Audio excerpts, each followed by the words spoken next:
Assalamualaikum warahmatullahi wabarakatuh. Pemirsa, kembali saya Pratnya Paramita menjumpai Anda di MGTV News. Pemirsa, perihal seorang pegawai Bank BNI Cabang Pamekasan Madura Jawa Timur yang diduga dilecehkan oleh atasannya dengan cara mencoba dicium hingga tali beranya terlepas, akhirnya menuai sanggahan dari pihak terduga pelaku. Kuasa hukum terlapor angkat bicara. Ia menyatakan bahwa apa yang disangkakan oleh pihak pelapor terhadap MS itu tidak benar dan diduga hasil rekayasa semata. Pasalnya, hal itu sepertinya ada pihak ketiga yang sengaja memframing kasus tersebut. Kurniadi, kuasa hukum MS, terduga pelaku pelecehan seksual karyawan BNI yang dilaporkan ke kepolisian oleh pihak korban, akhirnya angkat bicara, memberikan sanggahan perihal kasus itu.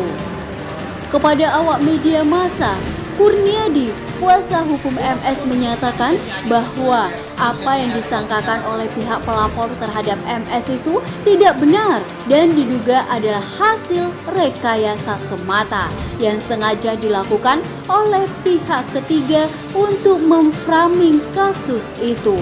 Pasalnya, semua yang disampaikan si pelapor itu bohong karena pihaknya menilai fakta tersebut diduga hasil imajinasi pihak ketiga.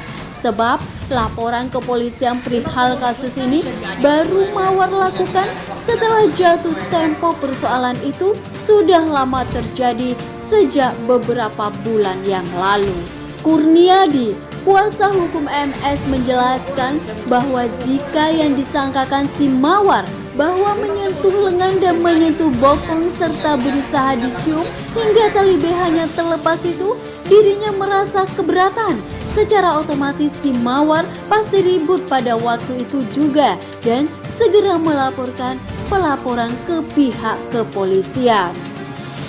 Ya begini, kalau dia merasa keberatan dengan perbuatan, harusnya dia pasti marah pada saat itu juga. Dia pasti ribut pada saat itu juga. Kalau dia memang keberatan gitu. Tapi faktanya dia kan masih bagus, komunikasi masih lancar, bahkan masih guyon. Jadi kita akhirnya bingung juga, marahnya di mana dia kan gitu. Jadi kita penasaran. Makanya saya berkesimpulan ada pihak ketiga. Pihak ketiga itu adalah si pacar. Sementara itu, perkembangan informasi hasil pelaporan polisi yang dilakukan pihak Mawar atau korban dugaan pelecehan seksual atasannya ke Mapolres Pamekasan, pasalnya telah mengantarkan si terduga pelaku ditetapkan sebagai tersangka.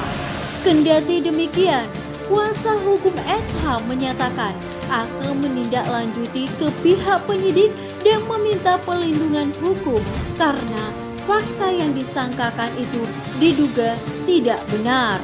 Dari Kabupaten Pamekasan, Madura, Jawa Timur, Nanang Sufianto, Siti Romla, Tim News MGTV Madura melaporkan. Memang semua kan bisa diadili bisa dicari waktunya kapan. Demikian informasi yang kami sajikan. Tetap jaga kesehatan dan patuhi protokol kesehatan. Saya Pratnya Paramita bersama jajaran redaksi MGTV News. Satu nama tetap di hati. Wassalamualaikum warahmatullahi wabarakatuh.